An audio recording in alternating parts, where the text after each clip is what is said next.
Aujourd'hui, deux sujets m'ont particulièrement préoccupé et intéressé. L'un d'eux est le conflit au Moyen-Orient qui a déjà atteint un point d'ébullition. Le moindre geste, le moindre mouvement peut faire exploser ce baril de poudre. Et nous allons en parler, mais nous allons commencer par une décision du Cour suprême concernant les droits de douane et le droit du président de les utiliser, qui m'a vraiment contrarié.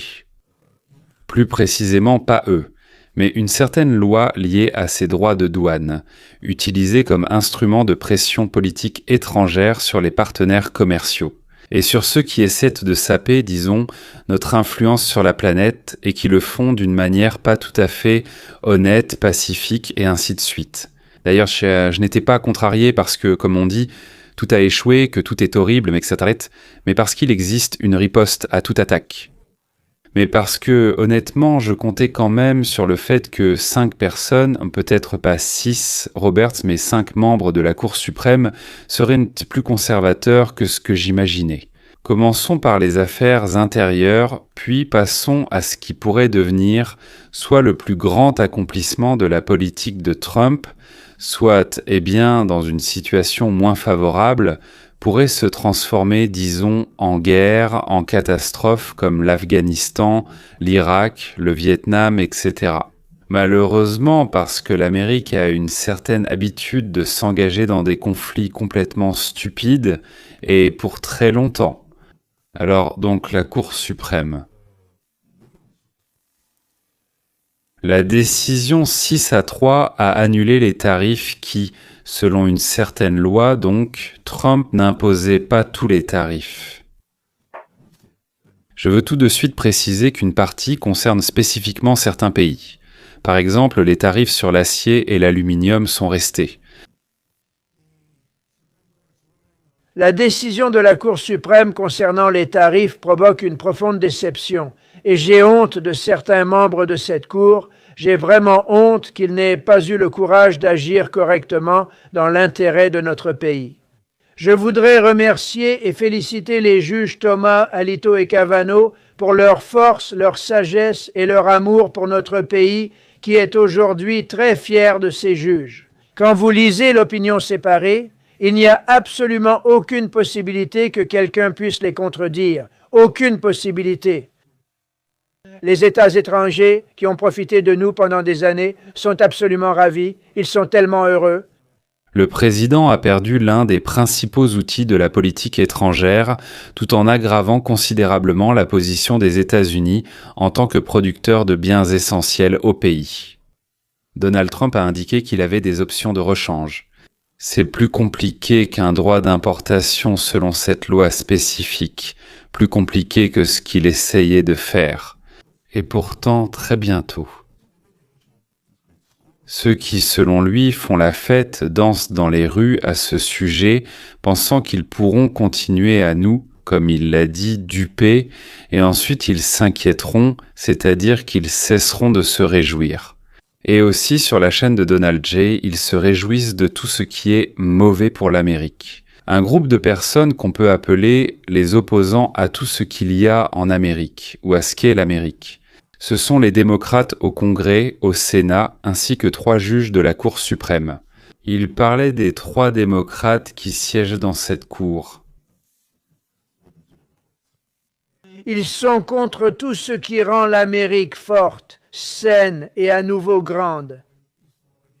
Ils sont aussi franchement une honte pour notre nation. Ces juges, c'est un refus automatique. Peu importe la qualité de votre dossier, c'est un refus, mais leur loyauté est incontestable. C'est ce qu'on peut dire de certains des nôtres. D'autres pensent qu'ils sont politiquement corrects, ce qui est déjà arrivé trop souvent avec certains membres de cette Cour, et cela s'est produit si souvent précisément avec cette Cour. Quelle honte en parlant précisément du vote, alors qu'en réalité, ils ne sont que des imbéciles et des lèche-bottes pour les soi-disant rhinos et les démocrates de la gauche radicale. Et ils ne devraient absolument rien avoir à voir avec cela. Ils sont très antipatriotiques et déloyaux envers notre Constitution. Je suis d'avis que les tribunaux, la Cour a été influencée par des intérêts étrangers et un mouvement politique qui est bien plus petit que ce que les gens pourraient imaginer. C'est un petit mouvement. C'est juste un cri du cœur du président, de son point de vue. Cela signifie qu'il a été poignardé dans le dos en traître. Il a fait tant de bonnes choses pour le pays, et soudain, je ne sais pas, pour ainsi dire, il s'est retrouvé dans cette situation. On lui a coupé l'échelle sur laquelle nous grimpions tous pour redevenir un pays producteur. Pour rendre la prospérité aux Américains, J'ai utilisé très efficacement les droits de douane l'année dernière pour rendre sa grandeur à l'Amérique. Notre marché boursier a récemment dépassé la barre des 50 000 points sur l'indice Dow Jones et, en même temps, et ce qui est encore plus étonnant, a dépassé les 70, a dépassé les 7 000 points sur l'indice S&P. Deux indicateurs que tout le monde pensait impossibles à atteindre après notre victoire éclatante aux élections. Pensez-y seulement. Personne ne pensait que c'était possible en 4 ans, et nous l'avons fait en 1 an. les fabricants de produits américains étaient en pleine croissance. La valeur de leurs actions montait en flèche, et elle a explosé de façon spectaculaire. L'inflation a diminué, le prix de l'essence a baissé. Ils disaient « Bat, tu n'y arriveras jamais, retourne lire les génies, lis leurs déclarations. » Tous les lauréats du prix Nobel d'économie disaient « Non, tu ne pourras pas le faire en 4 ans. » Eh bien, nous l'avons fait non pas en 4 ans, mais en seulement 1 an. Nous avons battu tous les records et continuons ainsi. Les droits de douane ont également été utilisés pour mettre fin à 5 des 8 guerres que j'ai réglées. J'en ai réglé 8, que cela vous plaise ou non, y compris l'Inde et le Pakistan, de grandes puissances nucléaires qui auraient pu tourner au nucléaire. Le Premier ministre du Pakistan a déclaré hier, lors de cette réunion importante que nous avons eue, que le Conseil pour la paix.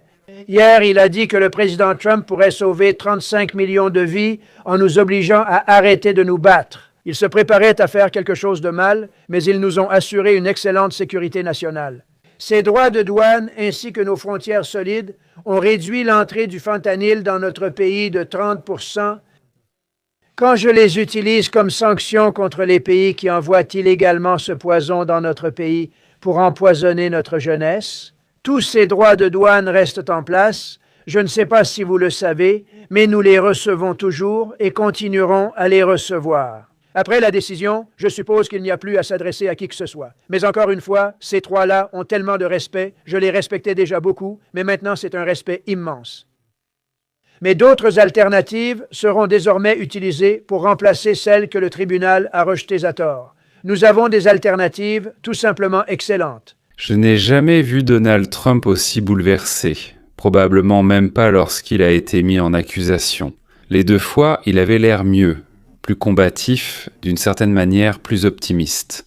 Mais que peut-il faire s'il ne peut pas, comme il le faisait, imposer des droits de douane? Le temps.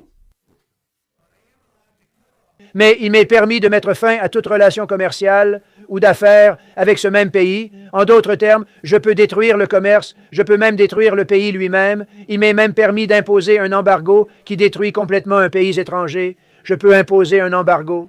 Je peux faire absolument tout ce que je veux, mais je ne peux pas leur prendre ne serait-ce qu'un seul dollar, parce que cela n'est pas écrit dans les conditions et même pas sous-entendu dans le sens du texte.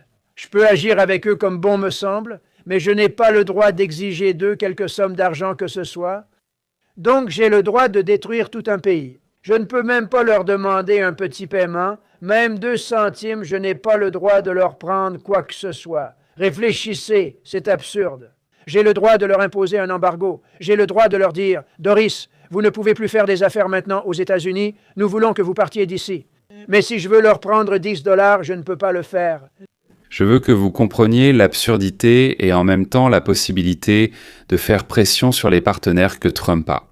Il peut dire demain « Nous n'achèterons plus rien de la France et vous ne pourrez plus rien nous importer. » Et personne n'a le droit de l'arrêter.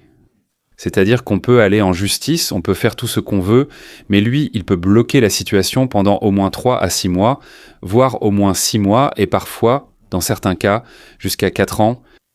Ni le tribunal, ni le Congrès ne peuvent l'arrêter plus rapidement, et la France, naturellement, en subit les conséquences. Et que faire? Elle rampe vers Trump et lui dit « Et si on payait tout ce que vous demandez, même ce que la Cour suprême a interdit, mais volontairement, on va le verser nous-mêmes à la caisse.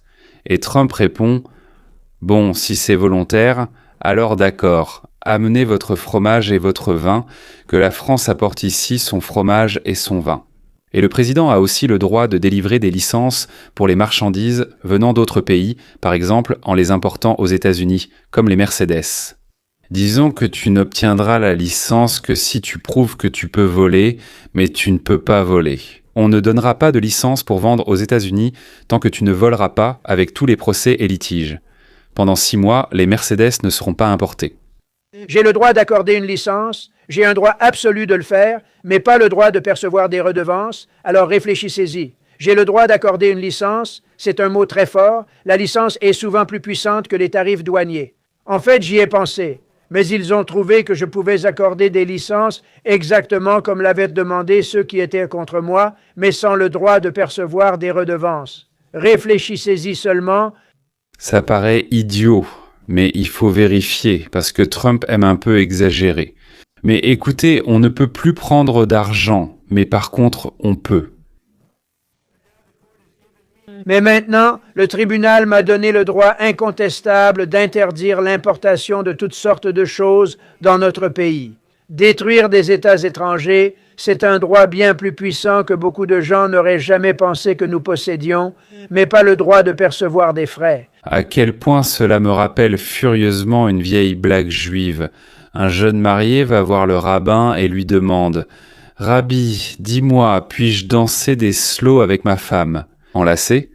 Surtout pas, répond le rabbin. D'accord, répond le jeune marié. Passons à d'autres questions, notamment sur le sexe. Par exemple, dans quelle position ? Disons, moi au-dessus, ma femme en dessous, c'est permis ? Demande-t-il. Le rabbin répond, c'est permis. Et par exemple, assis ou accroupi, c'est permis ? Le rabbin répond, c'est permis. Et debout ? Demande le jeune marié. Surtout pas, demande le rabbin. Pourquoi ? S'étonne le jeune marié. Eh bien, répond le rabbin, parce que cela pourrait accidentellement se transformer en danse. De la même manière, ici, on peut exiger des licences, mais il est interdit d'en percevoir un paiement, car cela pourrait accidentellement mener à un impôt. Et il est possible d'interdire l'importation de marchandises, de détruire complètement, pour ainsi dire, le commerce avec n'importe quel pays. Mais il est interdit de leur prendre ne serait-ce qu'un seul sou du tout. 3 juges de la Cour suprême pensent la même chose que Trump, selon eux. Ils ont rédigé ce qu'on appelle une opinion minoritaire, c'est-à-dire leur propre avis, et il coïncide avec celui de Trump, de Latnik et de Buehler. Et excusez-moi, mais avec le mien aussi. Comme le juge Kavanaugh, dont l'autorité a tellement grandi, vous devez le voir, j'en suis tellement fier, l'a écrit dans son opinion séparée.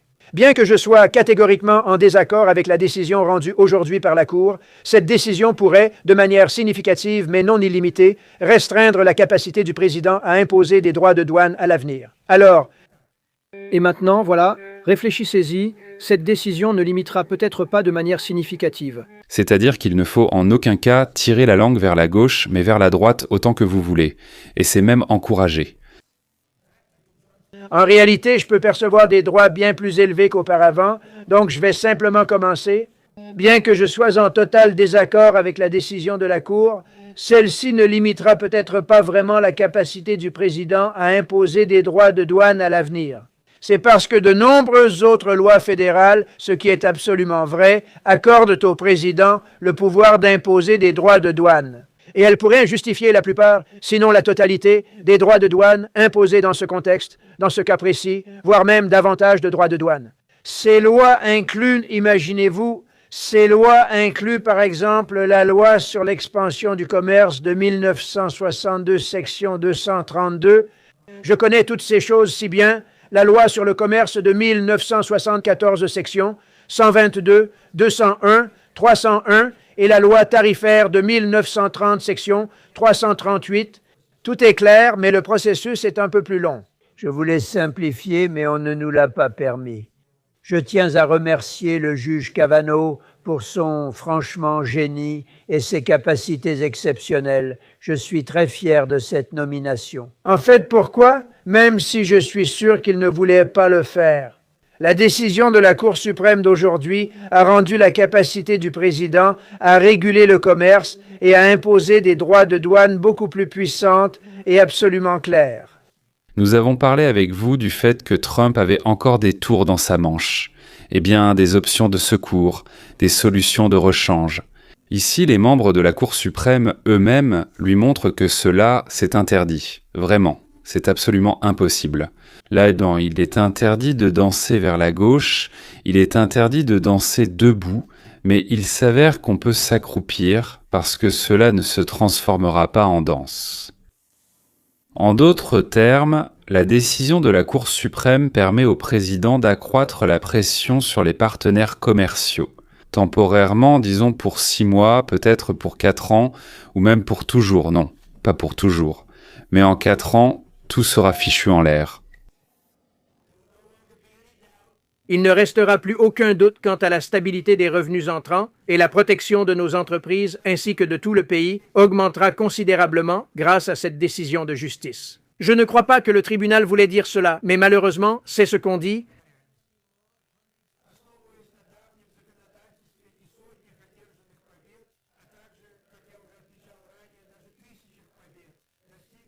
Qu'il voulait dire.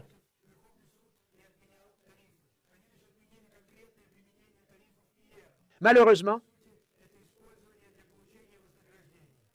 je peux faire tout ce que je veux avec l'IEPA, absolument tout. Je ne peux tout simplement pas faire payer qui que ce soit. Pour cela, je peux délivrer des licences, mais je ne peux pas les faire payer. C'est absurde, mais ce n'est pas grave, parce que nous avons d'autres moyens, de nombreux autres moyens, la possibilité de bloquer, d'imposer un embargo, de restreindre, de délivrer des licences ou d'imposer toute autre condition à la capacité d'un État étranger de commercer avec les États-Unis conformément à l'IEPA a été entièrement confirmée par cette décision. Il n'y a plus de doute car il y avait beaucoup de questions sur les droits de douane. Aucun président n'a été assez intelligent pour les utiliser pour protéger notre pays contre ces pays et entreprises qui nous dépouillaient. Si tu ne te félicites pas toi-même, eh bien, mais en fait, donc, il a raison. Je ne connais personne qui ait fait plus que Trump pour le pays.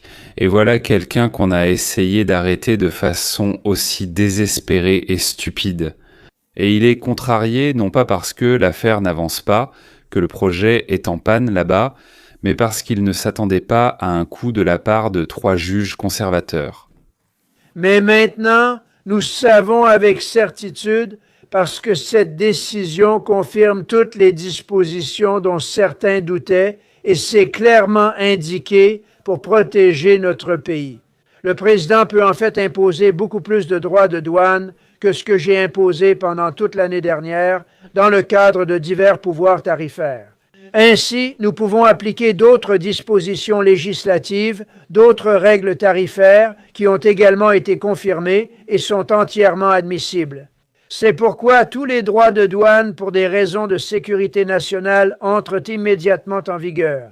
Conformément à la section 232 et les droits de douane existants selon la section 301, qui ont déjà été introduits et sont en vigueur, restent en vigueur, pleinement en vigueur et s'appliquent entièrement.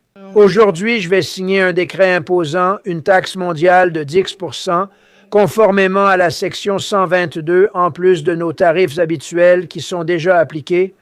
Nous lançons également plusieurs enquêtes en vertu de la section 300 ainsi que d'autres afin de protéger notre pays contre les pratiques commerciales déloyales d'autres pays et entreprises. Merci de votre attention à cette question. Je vais le dire simplement, comme déjà dit, rendons sa grandeur à l'Amérique. Ce qui est intéressant, c'est que nous l'avons déjà fait. Je n'ai pas besoin de le répéter, mais je ne pense pas que nous abandonnerons jamais. MAGA sera toujours avec nous. MAGA restera. Au final, les droits de douane mondiaux d'urgence que Donald Trump avait instaurés ont été annulés, ou plutôt il ne les avait pas instaurés. Il a invoqué cette loi, comme on dit, et a annoncé qu'il agirait selon cette loi en 2025. Dans le même temps, les droits de douane de base, la grille tarifaire, ce qu'on appelle les tarifs, restent en place, ainsi que tous les tarifs anti-dumping, la sécurité nationale, par exemple pour la production d'acier, tout cela reste. Les sanctions spécifiques, C'est-à-dire, si vous agissez mal envers nous, nous appliquons des sanctions pour des actions précises d'un pays ou d'une entreprise restent en vigueur. Personne ne les a contestées. Peut-être qu'à l'avenir, quelqu'un ira les contester, mais à ce jour, personne ne les a contestés. Par exemple, des taux majorés sont maintenus sur une partie des produits chinois et brésiliens imposés par le biais des sanctions commerciales habituelles prévues par la loi sur le commerce. Mais on supprime, c'est-à-dire qu'on enlève précisément les 10% supplémentaires de cette surtaxe urgente à cause de cette loi qui interdit désormais de les appliquer. Et en réponse à la décision du tribunal, Donald Trump a déjà annoncé qu'il signait un décret de remplacement. Voilà ces 10% qui sont interdits. Interdits. Mais par des tout autres, mais aussi 10% qui sont également interdits. Il signifie donc l'importation mondiale, les tarifs mondiaux à l'importation. Et ensuite, pour les pays qu'il souhaite, il les annulera, il leur fera une faveur. C'est-à-dire que tout reste pareil, c'est du pareil au même, mais sous d'autres noms, ce qui est très important. Oui, cette mesure est valable pour 150 jours, sinon, 150 jours, mesdames et messieurs. Oui, vous comprenez que ce n'est pas un mois ni deux, n'est-ce pas? Après cela, le Congrès doit l'approuver ou l'annuler. Trump exagérait un peu ses possibilités, mais néanmoins, elles sont assez larges. Il peut bloquer n'importe quel accord, il en a pleinement le droit. Ensuite, on peut faire appel contre lui au tribunal. Là-bas, ils vont juger quelque chose. Rapidement, ils rendront un verdict. Il peut geler les actifs de l'importateur et de l'exportateur. Il peut interdire certaines opérations, y compris par le biais du système de licence. Trump peut arrêter l'importation. D'une certaine région, disons de Russie, oui, ou de Belgique, ou du Bangladesh, peu importe, mais selon l'article sur la sécurité nationale, Trump peut limiter l'importation d'une partie de ce que le pays voudrait importer. Et il peut utiliser des tarifs allant jusqu'à 15% sur n'importe quoi, mais pour une durée maximale de 150 jours. La Cour suprême a confirmé son droit de le faire en tant que président. Il est vrai que Trump ne pourra pas complètement arrêter les importations d'un simple geste du bureau. Cela sera immédiatement annulé par les tribunaux, bien sûr, mais il peut lancer une série d'enquêtes, imposer des interdictions temporaires, disons, certains types de restrictions non tarifaires, des interdictions liées aux sanctions. Bref, il peut semer une belle pagaille. Et même si chacune de ces mesures est limitée dans le temps ou en pourcentage, oui, ce sera un énorme problème pour les importateurs et pour les entreprises, cela ressemblera à un blocage total. Parce que si tu n'importes pas quelque chose pendant 1 an ou 2, quelqu'un d'autre le fera à ta place. Et là, tous les pays, tous, et c'est déjà une affaire de tribunal, mais le tribunal ne peut rien y faire. Les gens n'achètent plus chez toi, ils achètent ailleurs. Y a-t-il des tarifs Trump ? Il y en avait, disons, un interrupteur arbitraire vide, oui, tu l'actionnes, disons, et tu éteins tout. Voilà. La situation actuelle, ce sont les cadres de loi concrètes, plus étroites. Par exemple, en constatant que la croissance des importations cause un préjudice sérieux aux États-Unis d'Amérique. Disons, voilà, nous avons déjà discuté des antibiotiques, n'est-ce pas, les antibiotiques. Donald Trump peut imposer un tarif allant jusqu'à 50% pour une durée maximale de 4 ans. Pourquoi ? Parce que Donald Trump a décidé, et ses conseillers ont décidé, que cette importation cause un grand préjudice à la sécurité nationale, ce qui est probablement vrai. Oui, ces 4 années suffiront tout à fait à Donald Trump pour faire pression sur l'importateur. Évidemment, on a déjà retiré à Donald Trump un outil simple, mais il lui reste plein d'autres outils, plus complexes à utiliser, qui existent déjà dans les lois et qui sont autorisés par le Congrès. Certains pour 6 mois, certains jusqu'à 15%, d'autres jusqu'à 4 ans. Il semble que l'équipe de Donald Trump va devoir maintenant courir dans différents pays et expliquer à tous nos partenaires qu'ils n'obtiendront pas un grand soulagement simplement en changeant l'ordre des facteurs. D'ailleurs, voici une excellente explication du problème et sa solution. C'est l'ancien représentant du commerce des États-Unis d'Amérique. Regardez par vous-même. Tout d'abord, Rappelons-nous que la thèse du président Trump n'a pas changé. L'ancien système commercial était mauvais. Il a ralenti la croissance économique pendant au moins 30 ans. Cela a freiné l'innovation américaine. Cela a eu de graves conséquences pour nos travailleurs, pour leurs salaires, pour leurs emplois et de nombreux autres effets négatifs qui ont eu un impact très néfaste sur le pays. Rien n'a changé. La Cour suprême n'en a pas parlé. Le président va modifier le système entamé lors de son premier mandat sous Biden. Cela n'a pas beaucoup changé et maintenant il fait logiquement le pas suivant. C'est ce qui l'a préoccupé et intéressé, ces travailleurs et cette croissance économique. Depuis qu'il a eu 35 ans, rien de tout cela n'a changé, c'est pourquoi il a utilisé l'IEPA. C'était simple, c'était flexible. Je suppose qu'il avait le meilleur argument économique, le meilleur argument juridique, mais au fond, le fait est que cela a toujours été potentiellement un problème. Elle sera annulée et je pense que l'administration s'y est préparée. Ils n'en ont pas parlé, ce sont des juristes très intelligents. Jamieson Greer sait comment tout cela fonctionne. Ils ont un plan de secours. Vous en avez vu le début aujourd'hui. Ce sera plus compliqué, ce sera plus difficile, mais cela ne changera en rien les leviers d'influence du président en matière de politique économique et commerciale. Et je pense qu'au final, les outils que nous utiliserons pour corriger cette très mauvaise situation seront quand même les tarifs douaniers. Et maintenant, le président estime que ce sera proportionnel. Les pires pays recevront les tarifs les plus élevés, tandis que nos partenaires commerciaux amicaux auront des tarifs modérés. Et nous aurons un nouveau régime qui changera l'économie, aidera les travailleurs et sa pérennité ne dépendra pas de la Cour suprême. Alors, que se passe-t-il finalement sur les fronts du Moyen-Orient ? Le président dit qu'il donne 10 à 15 milliards à l'Iran. Le président accorde à l'Iran 10 à 15 jours pour abandonner son programme nucléaire dans un contexte de déploiement militaire américain. Le président au Moyen-Orient, ce qui serait, selon les rapports, le plus grand renforcement depuis la guerre en Irak en 2003. Le Wall Street Journal rapporte que le président Trump envisage une frappe limitée pour pousser le régime à agir. Selon lui, la balle est dans le camp de l'Iran. Monsieur, quel serait l'objectif si les États-Unis lançaient une frappe militaire ?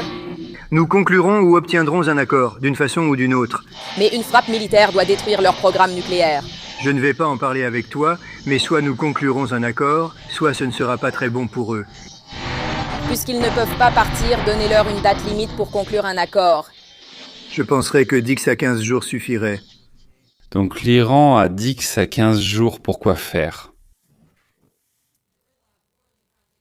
Selon les rapports, cette impasse aurait poussé Trump à envisager une frappe initiale limitée pour forcer l'Iran à accepter un accord. Selon The Wall Street Journal, l'attaque initiale qui, si elle est approuvée, pourrait avoir lieu dans quelques jours, viserait plusieurs sites militaires ou gouvernementaux, d'après des sources proches du dossier. Si l'Iran ne suit pas la directive de Trump d'arrêter l'enrichissement nucléaire, les États-Unis mèneront une vaste campagne contre les installations du régime, visant possiblement à renverser le pouvoir à Téhéran. Dans quelques jours, le plus grand porte-avions du monde, l'USS Gerald Ford, atteindra l'est de la Méditerranée. Hier soir, il a atteint le détroit de Gibraltar. Pendant ce temps, l'Iran a lancé ce matin une nouvelle menace à l'encontre des États-Unis, déclarant que si les États-Unis continuaient à s'adresser à l'Iran avec le langage de la force, l'Iran répondrait de la même manière en utilisant le même langage. Autrement dit, si vous nous menacez, dit l'Iran, alors nous vous menacerons en retour. Voici ce que disent d'ailleurs les experts des États-Unis depuis 10 jours. Depuis 15 jours, nous sommes dans une phase de compte à rebours avant d'éventuelles frappes contre l'Iran.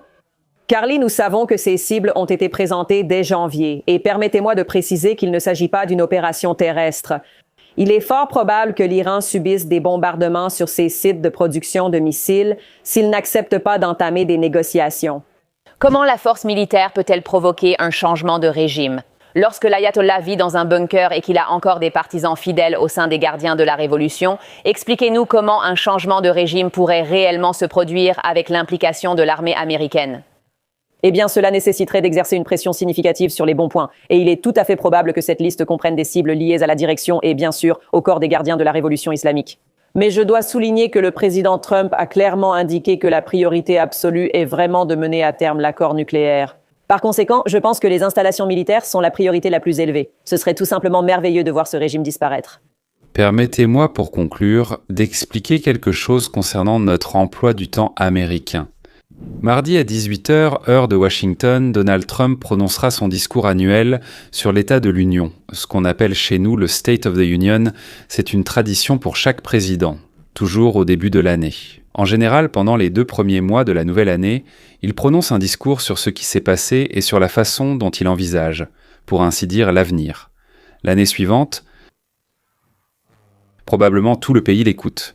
On dit que 40 millions de familles allument leur téléviseur. Et donc, on s'attend à ce que les sujets suivants soient abordés dans son discours. Premièrement, l'invasion illégale de migrants dans notre pays a été complètement arrêtée, pour ainsi dire. Trump l'a fait sans aucune nouvelle loi, sans aucun nouveau moyen, etc. Il a complètement fermé la frontière, prouvant et montrant ainsi que ceux qui ne voulaient pas la fermer auparavant le faisaient exprès. Malgré la résistance agressive du Parti démocrate, l'expulsion des clandestins est en cours, et cela a commencé par les personnes ayant un casier criminel. Une attention particulière sera bien sûr accordée au coût de la vie, à la baisse du prix de l'essence, à la réduction de l'inflation et à la croissance de l'économie. De nouvelles entreprises et de nouveaux emplois sont créés naturellement après la décision de la Cour suprême dont nous avons parlé. Une partie du discours portera sur la manière dont les États-Unis vont désormais faire pression sur leurs partenaires, ouvrir leur pays aux produits américains et sur la façon de protéger les secteurs nécessaires aux États-Unis pour la sécurité nationale.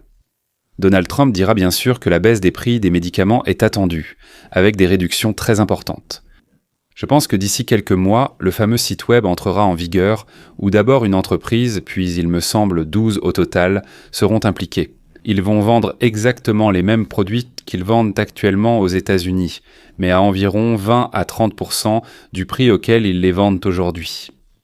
Ensuite, il parlera bien sûr de l'OTAN, du renforcement de l'OTAN et de la manière dont les pays de l'Alliance devront remplir les conditions de financement de leurs dépenses militaires, pour ainsi dire. Évidemment, l'Iran, la Russie et l'Ukraine seront mentionnés dans le discours, mais il est possible qu'un plan pour la destruction, un plan pour l'élimination du Hamas, un plan pour arrêter le programme nucléaire iranien et un plan pour transformer Gaza en un jardin florissant soient annoncés concernant le Moyen-Orient. Je pense seulement que la Chine, le Venezuela et d'autres régions seront mentionnés dans une phrase générale, dans un paragraphe général et en passant. Je ne pense pas qu'une attention particulière sera accordée à cela, y compris à d'autres points chauds et adversaires potentiels. Mais à l'Iran, bien sûr, un ultimatum sera donné dans ce discours, et ce qui sera promis à l'Iran, ce qui sera annoncé publiquement, c'est ce qui se passera réellement. Le 24 février, nous entendrons ce qui sera fait et quand, avec les États-Unis, donc avec Israël et la Grande-Bretagne. Y a-t-il là-bas des conditions, première, deuxième, troisième, quatrième, qui ne seront pas remplies? Pour moi, les États-Unis vont bombarder l'Iran en 3 vagues. Premièrement, une pause, deuxièmement, une pause, sinon troisièmement. Premièrement, c'est sur tous les sites de lancement de missiles connus. Deuxièmement, sur toutes les casernes, entrepôts, états-majors et bases du corps des gardiens de la révolution islamique. Et troisièmement, donc si l'Iran ne cède pas, alors ce sera sur les bunkers et les endroits où se cache la direction. Je ne sais pas si les États-Unis ont un plan B avec l'installation du Shah Pahlavi, c'est le fils du célèbre Shah, et s'il y a des accords avec les généraux de l'armée, les militaires. Concrètement, ce n'est pas le corps, ce sont des choses différentes. Même en nombre équivalent, l'armée est bien moins équipée que le corps. Mais justement, ce sera le corps qui sera visé par les Américains et les Israéliens afin de donner une chance à l'armée. Si elle entame une rébellion armée et une agitation, il faut qu'elle puisse le faire sans trop de pertes. J'espère que l'opposition iranienne travaille et qu'elle sert en quelque sorte de lien. Dans notre chaîne, nous sommes l'armée, pour ainsi dire, la population là-bas et ainsi de suite. Oui, si les raids réussissent et que l'armée suit le Shah, alors avec l'aide des Israéliens, le régime sera remplacé par un régime ami des États-Unis, d'Israël et du monde occidental. Mais nous connaîtrons les délais mardi. D'ailleurs, oui, peut-être à partir de mardi soir jusqu'à mercredi. Je me suis dit que peut-être, juste après le discours, nous pourrions commencer cette opération. Oui, mais nous allons certainement commencer, je ne sais pas quand, mais nous allons certainement commencer. Parce que si l'Iran ne fait pas au moins une chose, c'est-à-dire ne ferme pas complètement son programme nucléaire, ne nous laisse pas entrer. Nous entrons là-bas alors que tous nos navires et tout le reste sont déjà à proximité. Nous entrons, nous détruisons toutes les cibles de l'intérieur, nous vérifions qu'il n'y a pas d'autres cibles. Mais je pense que, comme nous travaillons avec l'opposition iranienne, nous savons assez bien où tout est situé chez eux. Et après avoir détruit toutes ces cibles, alors, pour ainsi dire, nous retirons nos navires et nous entamons des négociations sur d'autres points importants. D'accord, eh bien voilà, messieurs, mardi je partirai, je l'ai déjà dit. Il y aura un discours très important de Trump, dans lequel nous apprendrons tout d'abord ce dont l'administration va s'occuper dans les prochaines années. Je dirais ceci, dans les prochaines années, d'abord jusqu'aux élections de novembre, puis jusqu'aux élections de 2028. Voilà, c'est tout. Si vous avez des questions, n'hésitez pas à les poser, car je réfléchirai volontiers au sujet qui vous intéresse, et j'essaierai d'y répondre si je le peux, bien sûr. Au revoir.